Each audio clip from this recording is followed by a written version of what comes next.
Sticker on the bumper of her car. Welcome back. It's 11:50, 10 minutes before high noon, and we end the first hour of our conversation here with a little segment that we call Cripes. And come on, and you've got to be kidding me, because we are reminded, sometimes in the fun, sometimes in the sublime, sometimes in the serious, that we live in a world that's not the way it's supposed to be, and we have decisions to make in this world. Do we want to be the people who just live with the things that make us say cripes and, oh, come on, and you got to be kidding me, and think that that's the whole world? Or do we want to be people who, when those things befall us, we make a commitment to make the world the way that we want it? Yes. To be the change that there should be in the world. I heard a good quote this week. Really? Apparently it's quite famous. You don't seem to be a quotey kind of guy. I'm not a quoter. Mm-hmm. I mean, quote myself sometimes, but I tend to quote other people. No, I'm just kidding. Is this quote from you, by the way? Heard a great quote just after I said it this week, and I thought I should write that down. No, I didn't make this one up. The only people who can change the world are people who want to, and not everyone does. Yes. Not bad, huh? Who's that from? I don't know, some guy. Kind of like that. I kind of like that quote. I kind of like that notion. What was it again? The only people who can change the world are people who want to, and not everyone does. Yeah.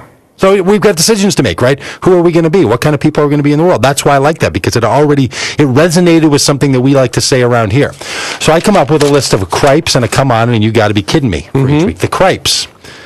It goes out to the Archdiocese of Minnesota, the Catholic Archdiocese. I don't tend to be hard on the Catholics around here, because I'm not Catholic, and I feel like, it's just, you're shooting peas at people. Because Catholics have had a tough run in some ways, right? They've had a tough time. Things haven't gone exactly their way, and it feels like piling on. But this one, I'm piling on. Here's the headline. The Archdiocese seeks $64,000 in an abuse case. The diocese wants money. The diocese is a collection of churches around the area. Yeah. They want money because they want to recoup their legal fees after a suit alleging abuse by a priest in Burnsville was dismissed. Oh. And it was dismissed because the statute of limitations had passed.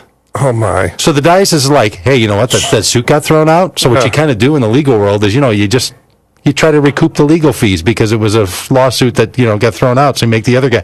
Really? Really, Archdiocese? That's going to be the tack now? I think what we're going to do is we're going to throw out, when lawsuits get thrown out about abuse of our priests based on statute of limitations, we're going to go after you to recoup our legal fees, to defend ourselves for a series of cases. So they're going at the person who filed the complaint to pay for the legal fees? Their legal fees, yeah. Oh, my God. Because they can't complete the suit because the statute of limitations had run out.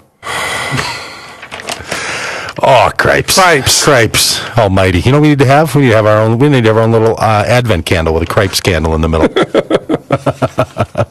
We could light it each time. And then finally, Are you kidding me? I mean,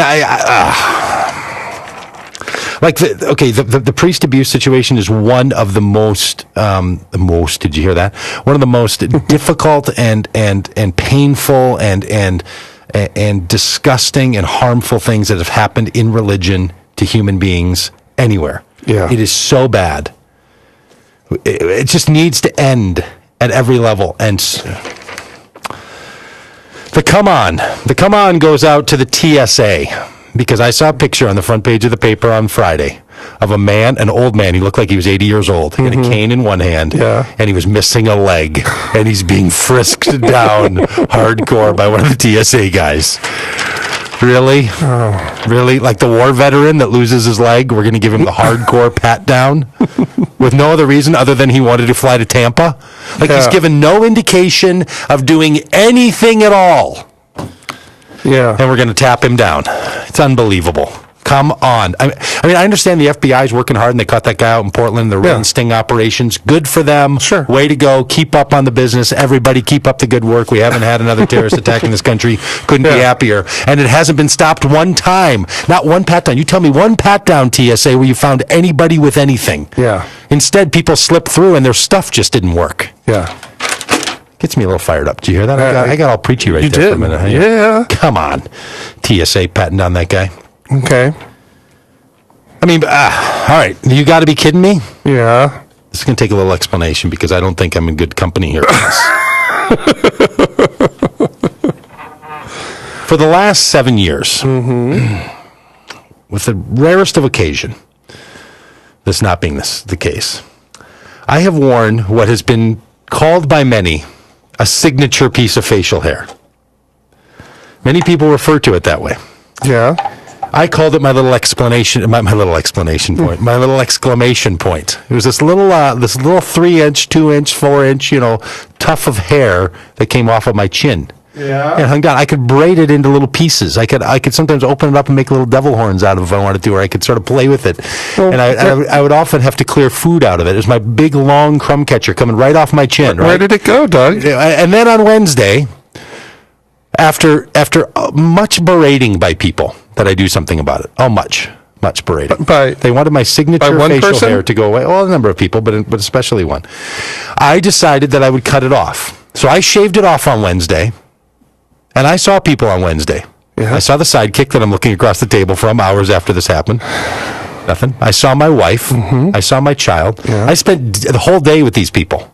I'm sitting at dinner after a long conversation and said, hey, I cut off my little crumb catcher today. Oh, you did? Didn't even notice. That was on Wednesday. Today is Sunday morning. I have seen dozens of people that I know quite well. 2 people have noticed. My son, who saw me and instantly recognized it. Which one? Taylor, okay. My oldest son, who's quite observant. He just noticed it today? No, he noticed it the day he saw me. He didn't see me until Thursday, but he didn't see me all day Wednesday, but he noticed it right away on Thursday. And then this morning, when I was over at the health club and I was climbing into the whirlpool, a friend's father was in the whirlpool, and he looked up and said, "Oh, I hardly recognized you without your little facial hair there." He noticed. Not much of a signature, I don't think, Doug, if no one noticed it. No, that's not how it works. It was my signature piece. It was my exclamation point. Every time I'd say something, I had a little bump, I had a little exclamation point coming out the chin. And I can't believe that you're going to somehow make it that it wasn't all that important, that you people didn't notice. That is, you got to be kidding me. So you have got to be kidding me. Oh, so this is us not caring about your facial hair? No, just not noticing.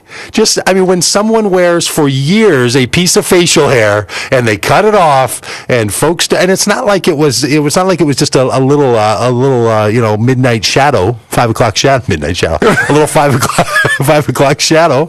It was the whole thing. I think you're a little too deeply attached to this not anymore. Goatee. Not anymore. And I'm what else I'm not attached to? You people. All you people, you non-observant people. Cripes Catholic Church, you don't sue people for legal fees that you incurred because statute of limitations. TSA, really? What makes someone a potential terrorist is they want to fly in an airplane? Come on. And you got to be kidding me, all of you. We're going out to quiet. Cut his mic. All of you. You got to be kidding me. Hey, we live in a world. The ego on this guy. We live in a world that's made up of things that make you say cripes. And come on, and you got to be kidding me. But we don't have to live in that world. We can be better people than that. We don't have to resort simply to that. We will encourage you in that new life.